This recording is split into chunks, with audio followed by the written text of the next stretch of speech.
नमस्कार दोस्तों, चलिए सुनते हैं मुंशी प्रेमचंद के द्वारा लिखी कहानी घर जमाई। हरिधन जेठ की दोपहरी में ऊख में पानी देकर आया और बाहर बैठा रहा। घर में से धुआं उड़ता नजर आता था। छन छन की आवाज भी आ रही थी। उसके दोनों साले उसके बाद आए और घर में चले गए।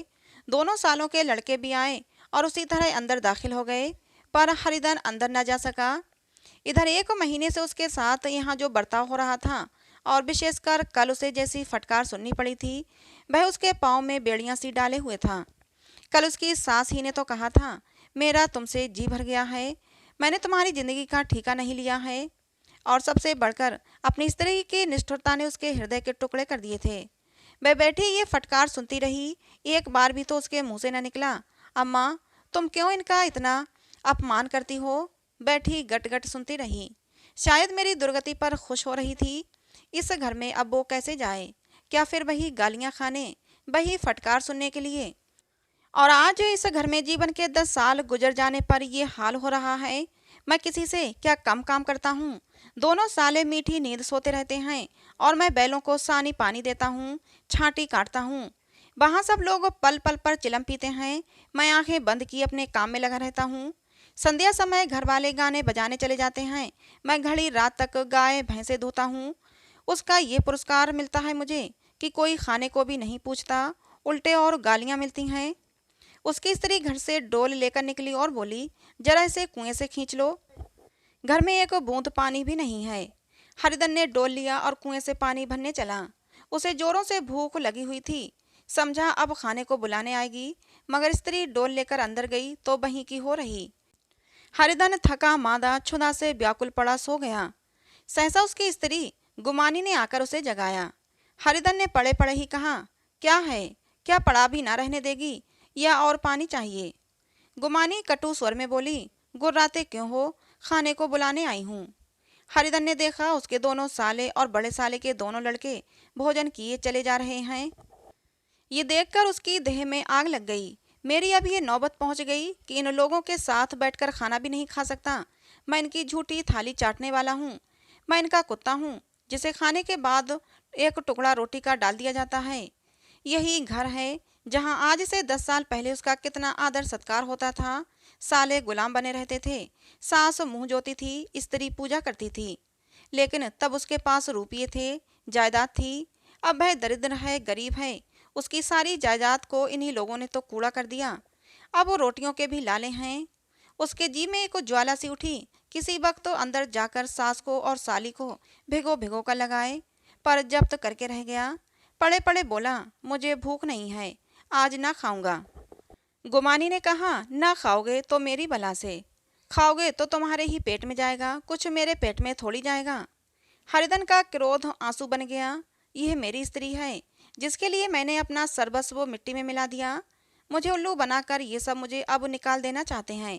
भाई अब कहाँ जाए, क्या करे। उसकी सास आकर बोली, चलकर खा क्यों नहीं लेते जी, रूठते किस बात पर हो। यहाँ तुम्हारे नखरे सहने का किसी में बूता नहीं। जो देते हो वह मत देना, और क्या करोगे। तुमसे बेटी बिहाई है, कुछ तुम्हारी जिंदगी का ठेका नहीं लिया है। हरिधन ने मर्माहत होकर कहा, हाँ माँ, मेरी भूल थी कि मैं यही समझ रहा था। लेकिन अब मेरे पास है क्या कि तुम मेरी जिंदगी का ठीका लोगी। जब मेरे पास धन भी था तब सब कुछ आता था, अब दरिद्र हूँ तो तुम बात क्यों पूछोगी। बूढ़ी सास भी मुंह फुलाकर भीतर चली गई। बच्चों के लिए बाप एक फालतू सी चीज, एक विलास की वस्तु है, जैसे घोड़े के लिए चने या बाबुओं के लिए मोहन भोग। मोहन भोग उम्र भर ना मिले तो किसका नुकसान है, मगर एक दिन भी अगर दाल रोटी के दर्शन ना हो तो फिर देखिए क्या हाल होता है। पिता के दर्शन कभी कभी शाम सवेरे हो जाते हैं तो बच्चे खुशी से उछलते हैं। बाप दुलारता है, कभी गोद में उठाकर और कभी उंगली पकड़कर सैर कराने ले जाता है, और बस यही उसके कर्तव्य की इति है। वह परदेश चला जाए, बच्चे को परवाह नहीं होती, लेकिन माँ तो बच्चे का सब कुछ है। बालक 1 मिनट के लिए भी उसका वियोग नहीं सह सकता। पिता कोई भी हो उसे परवाह नहीं, केवल एक उछालने कुदाने वाला आदमी होना चाहिए। लेकिन माता तो अपनी होनी चाहिए, 16 आने अपनी। वही रूप, वही रंग, वही प्यार, वही सब कुछ। वह अगर नहीं है तो बालक के जीवन का स्रोत मानो सूख जाता है। फिर वह शिव का नंदी है, पर फूल या जल चढ़ाना लाजमी नहीं, अख्तियारी है। हरिधन की माता का आज 10 साल हुए देहांत हो गया था। उस वक्त उसका विवाह हो चुका था। वह 16 साल का कुमार था। पर माँ के मरते ही उसे मालूम हुआ कि मैं कितना निस्सहाय हूँ। जैसे उस घर पर उसका अधिकार ही ना रहा हो। बहनों के विवाह हो चुके थे, भाई कोई दूसरा न था। बेचारा अकेले घर में जाते भी डरता था। अपनी माँ के लिए रोता था, पर माँ की परछाई से डरता था। जिस कोठरी में उसने देह त्यागा था, उधर आंखें तक न उठाता। घर में एक बुआ थी, वह हरिधन को बहुत दुलार करती। हरिधन को अब ज्यादा दूध मिलता, काम भी कम करना पड़ता। बुआ बार बार पूछती, बेटा कुछ खाओगे? बाप भी अब उसे ज्यादा प्यार करते। उसके लिए एक अलग से गाय मंगवा दी थी। कभी कभी उसे कुछ पैसे भी देते कि जैसे चाहे खर्च करे। पर इन मरहमों से वह घाव पूरा न होता था जिसने उसकी आत्मा को आहत कर दिया था। वह दुलार और प्यार बार बार माँ की याद दिला देता था। माँ की घुड़कियों में जो मजा था, वह क्या इस दुलार में था? माँ से मांग कर, लड़कर, ठुनक कर, रूठ कर लेने में जो आनंद था, वह क्या भिक्षादान में था? पहले वह स्वस्थ था, मांग मांग कर खाता था, लड़ लड़ कर खाता। अब वह बीमार था। अच्छे से अच्छे पदार्थ उसे दिए जाते, पर उसे भूख ही न थी। साल भर तक वह इसी दशा में रहा। फिर दुनिया ही बदल गई। एक नई स्त्री, जिसे लोग उसकी माता कहते थे, उसके घर में आई और देखते देखते एक काली घटा की तरह उसके संकुचित भूमंडल पर छा गई। सारी हरियाली, सारे प्रकाश पर अंधकार का पर्दा पड़ गया। हरिधन ने इस नकली माँ से बात तक न की, कभी उसके पास न गया। एक दिन घर से निकला और ससुराल चला आया। बाप ने बार बार बुलाया, पर उसके जीते जी वह फिर उस घर में न गया। जिस दिन उसके पिता के मरने की सूचना मिली, उसे एक प्रकार का ईर्ष्यामय हर्ष हुआ। उसकी आंखों में आंसू की एक बूंद भी न आई। इस नए संसार में आकर हरिधन को एक बार फिर मात्र स्नेह का आनंद मिला। उसकी सास ने ऋषि वरदान की भांति उसके शून्य जीवन को विभूतियों से परिपूर्ण कर दिया। मरुभूमि में हरियाली उत्पन्न हो गई। सालियों की चुहल में, सास के स्नेह में, सालों के बाग के विलास में और स्त्री के प्रेम में उसके जीवन की सारी आकांक्षाएं पूरी हो गईं। सास कहती थी, बेटा तुम इस घर को अपना ही समझो, तुम ही मेरे आंखों के तारे हो। वह उससे अपने लड़कों की, बहुओं की शिकायत करती। वह दिल में समझता था, सास जी मुझे अपने बेटों से भी ज्यादा चाहती हैं। बाप के मरते ही वो घर गया था और अपने हिस्से की जायदाद को कूड़ा करके रुपयों की थैली लिए घर आ गया। अब उसका दूना आदर सत्कार होने लगा। उसने अपनी सारी संपत्ति सास के चरणों पर अर्पण करके अपने जीवन को सार्थक कर दिया। अब तक उसे कभी कभी घर की याद आ जाती थी, अब भूल कर भी उसकी याद न आती। मानो वह उसके जीवन का कोई भीषण कांड था, जिसे भूल जाना ही उसके लिए अच्छा था। वह सबसे पहले उठता, सबसे पहले काम पर जाता। उसका मनोयोग देखकर, उसका परिश्रम देखकर गांव के लोग दांतों तले उंगली दबाते थे। उसके ससुर का भाग्य बखारते, जिसे ऐसा दामाद मिल गया। लेकिन ज्यों ज्यों दिन गुजरते गए, उसका मान सम्मान घटता गया। पहले देवता था, फिर घर का आदमी बना और अंत में घर का दास हो गया। रोटियों में भी बाधा पड़ गई, अपमान होने लगा। अगर घर के लोग भूखों मरते और साथ ही उसे भी भूखों मरना पड़ता, तो उसे जरा भी शिकायत न होती। लेकिन जब वह देखता और लोग मूछों पर ताव देते हैं, केवल मैं ही दूध की मक्खी बना दिया गया हूँ, तो उसके अंत स्थल से एक लंबी ठंडी आह निकल जाती। अभी उसकी उम्र कुल 25 साल ही तो थी।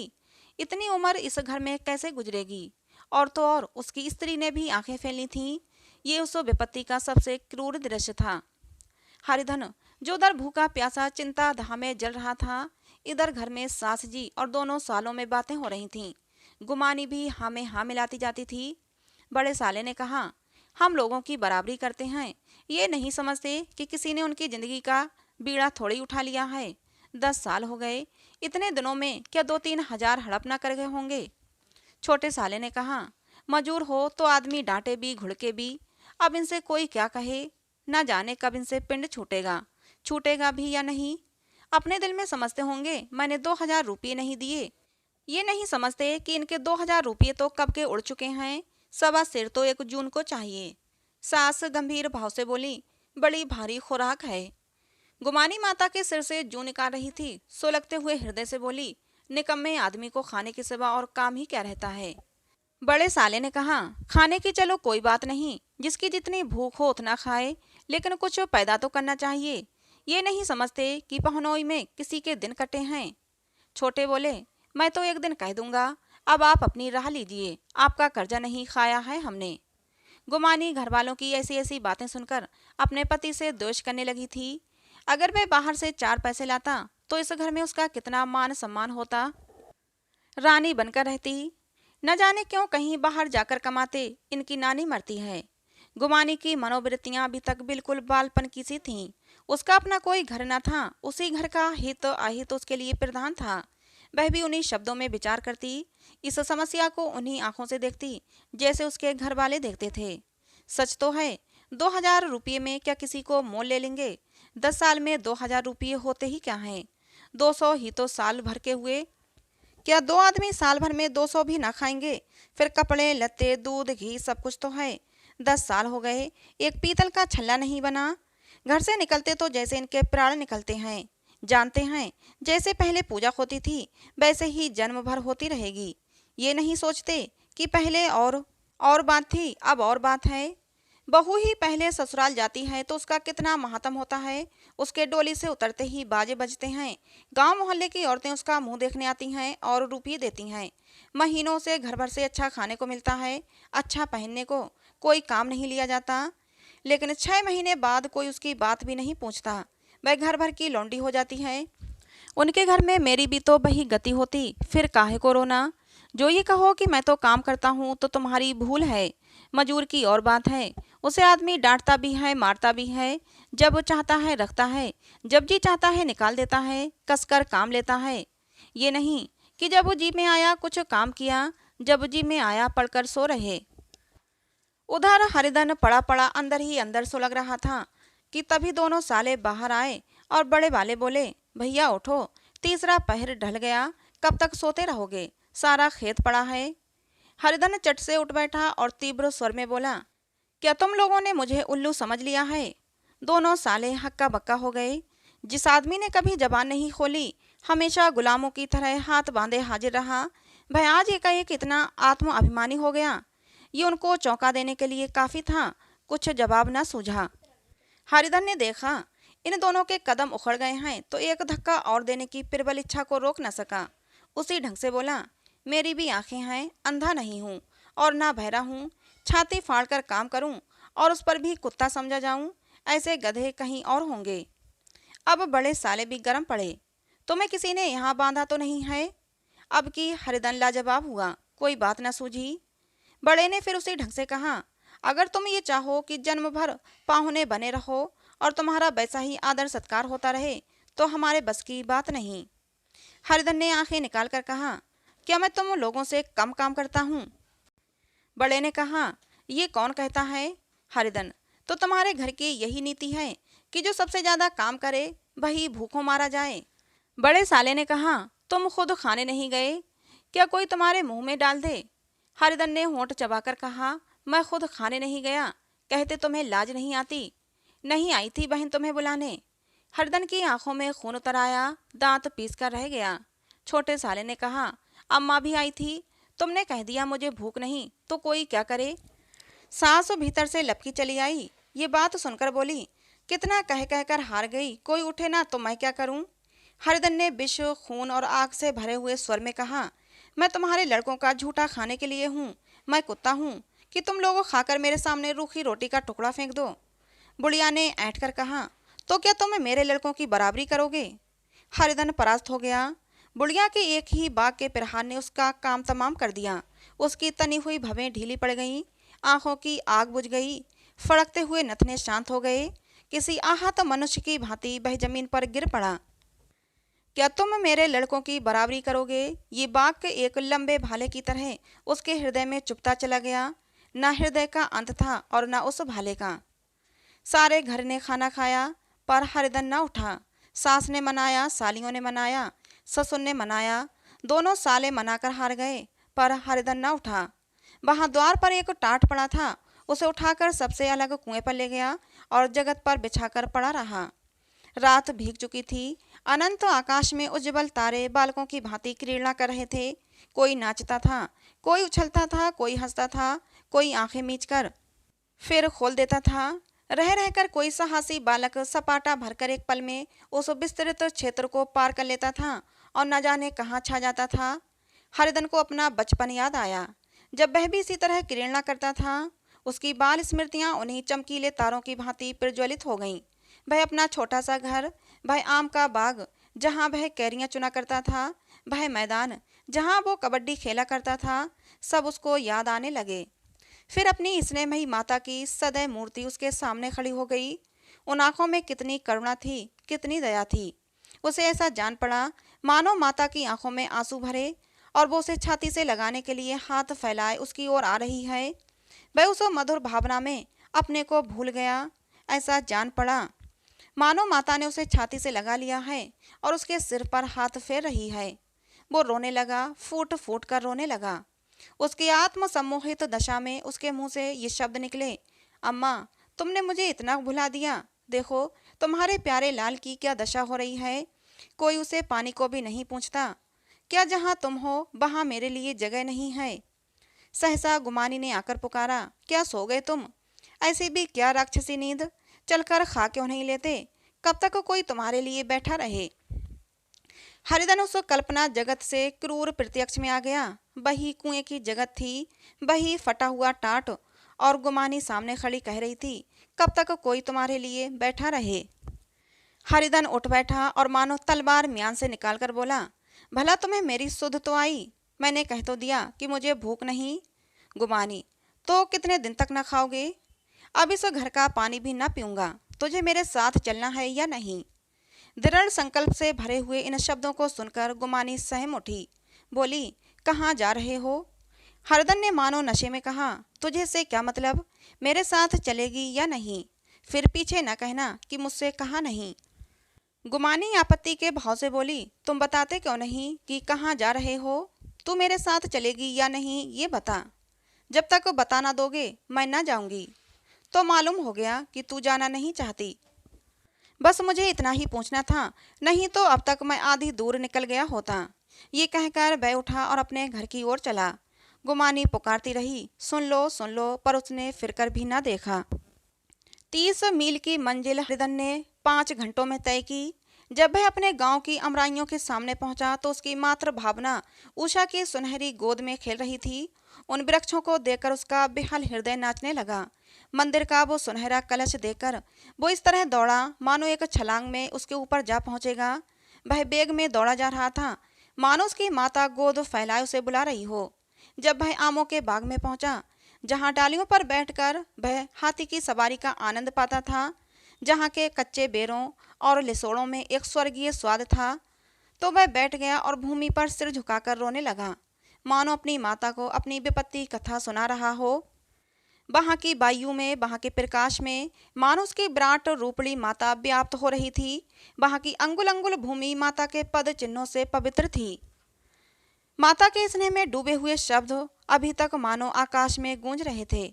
इस वायु और इस आकाश में न जाने कौन सी संजीवनी थी जिसने उसके शोकार्त हृदय को फिर बाल उत्साह से भर दिया था। वह एक पेड़ पर चढ़ गया और उधर से तोड़ तोड़ कर आम खाने लगा। सास के वह कठोर शब्द, स्त्री का भय निष्ठुर आघात, वह सारा अपमान उसे भूल गया। उसके पांव फूल गए थे, तलवों में जलन हो रही थी, पर इस आनंद में उसे किसी बात का ध्यान न था। सहसा रखवाले ने पुकारा, वह कौन ऊपर चढ़ा है रे? उतर अभी, नहीं तो ऐसा पत्थर मारूंगा कि वहीं ठंडे हो जाओगे। उसने कई गालियां भी दीं। इस फटकार और इन गालियों में इस समय हरिधन को अलौकिक आनंद मिल रहा था। वह डालियों में छिप गया, कई आम काट काट कर नीचे गिराए और जोर से ठट्टा मारकर हंसा। ऐसी उल्लास से भरी हुई हंसी उसने बहुत दिन से न हंसी थी। रखवाले को ये हंसी परिचित तो मालूम हुई, मगर हरिधन यहाँ कहाँ? वह ससुराल की रोटियां तोड़ रहा है। कैसा हंसोड़ा था, कितना चिलबिला, न जाने बेचारे का क्या हाल हुआ। पेड़ की डाल से तालाब में कूद पड़ता था। अब गांव में ऐसा कौन है? डांट कर बोला, वहां से बैठे बैठे हंसोगे तो आकर सारी हंसी निकाल दूंगा, नहीं तो सीधे उतर आओ। वह गालियां देते जा रहा था कि एक गुठली आकर उसके सिर पर लगी। सिर सहलाता हुआ बोला, ये कौन शैतान है? नहीं मानता? ठहर तो मैं आकर तेरी खबर लेता हूँ। उसने अपनी लकड़ी नीचे रख दी और बंदरों की तरह चटपट ऊपर चढ़ गया। देखा तो हरिधन बैठा मुस्कुरा रहा है। चकित होकर बोला, अरे हरिधन, तुम यहाँ कब आए और इस पेड़ पर कब से बैठे हो? दोनों बचपन के सखा वहीं गले मिले। यहाँ कब आए? चलो घर चलो, भले आदमी। क्या वहाँ आम मयसर न होते थे? हरिधन ने मुस्कुराकर कहा, मंगरू, इन आमों में जो स्वाद है वो और कहीं के आमों में नहीं। माँ का क्या रंग ढंग है। मंगरू, सब चैन चान है भैया। तुमने तो जैसे नाता ही तोड़ लिया। इस तरह कोई अपना गांव घर छोड़ देता है। जब से तुम्हारे दादा मरे सारी गृहस्थी चौपट हो गई। दो छोटे छोटे लड़के हैं, उनके किए क्या होता है। हरिधन, अब उस गृहस्थी से क्या वास्ता है भाई। मैं तो अपना ले दे चुका। मजूरी तो मिलेगी ना। तुम्हारी गैया चरा दिया करूंगा, बस मुझे खाने को दे देना। मगरू ने अविश्वास के भाव से कहा, अरे भैया कैसी बातें करते हो। तुम्हारे लिए तो जान भी हाजिर है। क्या ससुराल में अब न रहोगे। कोई चिंता नहीं। पहले तो तुम्हारा घर ही है, उसे संभालो। छोटे छोटे बच्चे हैं, उनको पालो। तुम नई अम्मा से नाहक डरते थे। बड़ी सीधी है बेचारी। बस अपनी माँ समझो। तुम्हें पाकर तो निहाल हो जाएगी। अच्छा, घरवाली को भी साथ लाए हो क्या। हरिधन, अब उसका मुंह न देखूंगा। मेरे लिए बह मर गई। मगरू, तो दूसरी सगाई हो जाएगी। आपकी ऐसी मेहरिया ला दूंगा कि उसके पैर धो धो कर पियोगे। लेकिन कहीं पहले वाली भी आ गई तो। हरिधन, वह अब ना आएगी। हरिधन अपने घर पहुंचा तो दोनों भाई भैया आए कहकर भीतर दौड़े और माँ को खबर दी। उस घर में कदम रखते ही हरिधन को ऐसी शांत महिमा का अनुभव हुआ, मानो वह अपनी माँ की गोद में बैठा हुआ है। इतने दिनों ठोकरें खाने से उसका हृदय कोमल हो गया था।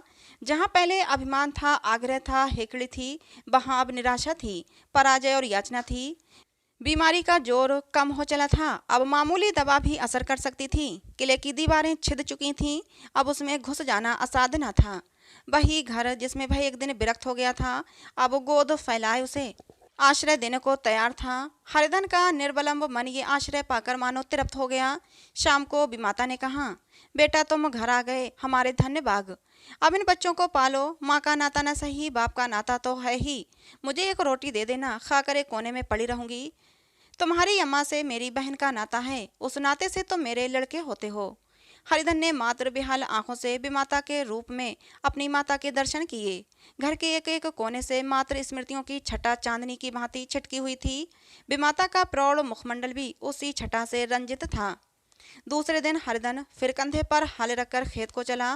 उसके मुख पर उल्लास था और आंखों में गर्व। वह अब किसी का आश्रित नहीं, आश्रितदाता था। किसी के द्वार का भिक्षुक नहीं, घर का रक्षक था। एक दिन उसने सुना गुमानी ने दूसरा घर कर लिया। माँ से बोला, तुमने सुना काकी, गुमानी ने घर कर लिया। काकी ने कहा, घर क्या कर लेगी, ठट्टा है। बिरादरी में ऐसा अंधेर, पंचायत नहीं अदालत तो है। हरिधन ने कहा, नहीं काकी, बहुत अच्छा हुआ। ला महावीर जी को लड्डू चढ़ाऊं। मैं तो डर रहा था कि कहीं मेरे गले ना पड़े। भगवान ने मेरी सुन ली। मैं वहां से यही ठान कर चला था कि अब उसका मुंह न देखूंगा। तो दोस्तों, ये कहानी थी मुंशी प्रेमचंद के द्वारा लिखी गई, जिसका नाम था घर जमाई। कहानी आपको कैसी लगी जरूर बताना। कहानी पसंद आई हो तो प्लीज़ लाइक करें। ऐसे ही और कहानियों के लिए हमारे चैनल से जुड़े रहें। कहानी को अंत तक सुनने के लिए आप लोगों का बहुत बहुत धन्यवाद।